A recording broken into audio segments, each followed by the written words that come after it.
দেখেন, আমেরের জীবনে অনেক বড় স্বপ্ন ছিল, সে হজ করতে যাবে, সে কাবাগর তাওয়াফ করবে, এটা তার স্বপ্ন ছিল। এবং গত পরশুদিনই তার হজের ফ্লাইট ছিল। সে যখন এয়ারপোর্টে আসলো, পাসপোর্টে নিরাপত্তাজনিত কিছু সমস্যার কারণে তাকে একটু দাঁড় করিয়ে রাখা হলো। সমস্যার সমাধান যখন হলো, তাকে যখন ছেড়ে দেওয়া হলো, তখন আসলে অনেক দেরি হয়ে গেছে। কারণ আমেরের সাথে অন্যান্য যে হজ যাত্রী, তারা এতক্ষণে বিমানে উঠে গেছে এবং বিমানের দরজা ভিতর থেকে বন্ধ করে দেওয়া হয়েছে। তখন সেই এয়ারপোর্টের অফিসাররা সেই পাইলটের সাথে কথা বলল, পাইলটের সাথে যোগাযোগ করলো, পাইলটকে বলল যে দেখেন, একজন হজ যাত্রী নিরাপত্তাজনিত কিছু সমস্যার কারণে বিমানে উঠতে একটু দেরি হয়ে গেছে, তাকে একটু বিমানে উঠিয়ে নেন, সে বিমানে উঠতে পারে নাই।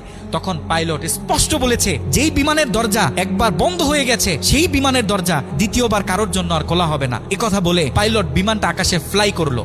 সেই অফিসাররা তখন আমেরকে বুঝাইতেছে, দেখো বিমান তো চলে গেছে, তুমি আর যেতে পারবে না, তুমি বাড়িতে চলে যাও, নেক্সট টাইমে তুমি হজে যাওয়ার জন্য ট্রাই করো। তখন সে আমাদের মুসলিম ভাই, সে হজ যাত্রী, সে কি বলেছে জানেন? সে বলেছে, আমি আমার রবের উপর পরিপূর্ণ তাকওয়া রাখলাম, আমি আমার রবের উপর পরিপূর্ণ আস্থা রাখলাম, আমি হজ করেই বাড়িতে ফিরবো, হজ না করে আমি বাড়িতে ফিরবো না।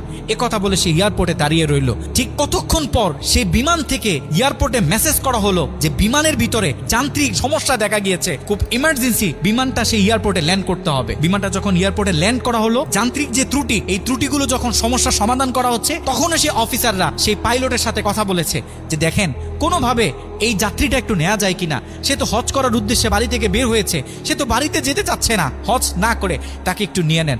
তখন